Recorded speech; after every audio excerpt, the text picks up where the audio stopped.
I believe in Jesus Christ. I believe that he existed and that he is truly God. Yeah. True God, true man. 100% man, 100% God. And I believe in his cross. I believe that he was crucified and he died and he was buried.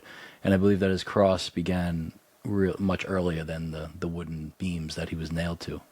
He began that journey the second he was... I don't know if this is even accurate, if he was asked by the Father to become man. Because he's with God in the beginning. And he's with God at the creation of the universe. And at some point, God decides to send his own son, or he always knew he would send his own son. We don't know them. We don't know the inner workings. But from the second that mission was assigned, his passion began. Because he was doomed to be rejected. And the rejection is the real passion.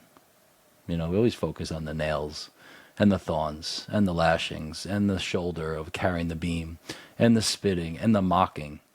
But it's the rejection that is his passion. And he was rejected from the very beginning. He was rejected before he was born. Okay? And anybody around him shares in that rejection. Mary and Joseph, his cousin John. Everybody in his circle shares in the rejection of Jesus Christ. And why rejection? It has to be rejection because he wouldn't have needed to come if there wouldn't be rejection. There was rejection because the world hates what he has. The world hates light and truth and peace. And the evil one of this world is, likes darkness. So what does this have to do with what? It has to do with everything because the cross is life.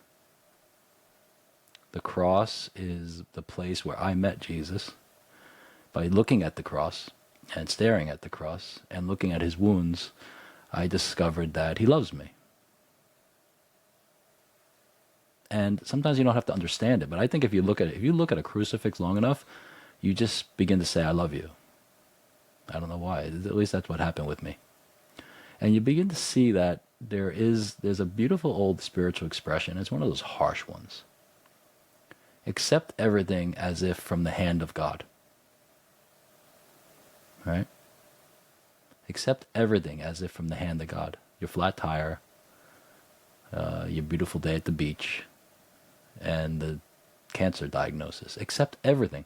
So that sounds strange. Why would God give you cancer? You're saying by the hand of God, like he's giving it to you. It's called his permissive will. God has a permissive will. He's an active will, blessing. He always blesses in a positive. And then he has a permissive will where he lets things happen to you. We've talked about this in terms of free will, where he has to let us choose in order to use will to become more like him. And if we don't have a choice, it's not as noble. So he has to suffer the pain of us using free will poorly. The same with life.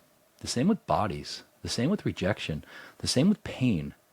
Sometimes self-inflicted, sometimes just completely unjustified. That we did nothing wrong. It's interesting to think that that's a reaction that we have. What did we do? Sometimes we don't do anything. And it's not good to always think that we're always innocent. That's not true. In fact, most of the time we have done something. But there are times where things just happen.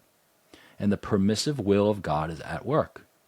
And we need to accept it all. Right? We need to accept it all. St. Paul, the cross. One of my real buddies in heaven who has helped me tremendously in my life. We need to, when you begin to accept the will of God in your life, the separation between joy and suffering begins to diminish and even disappear. Where suffering is joy and joy is suffering.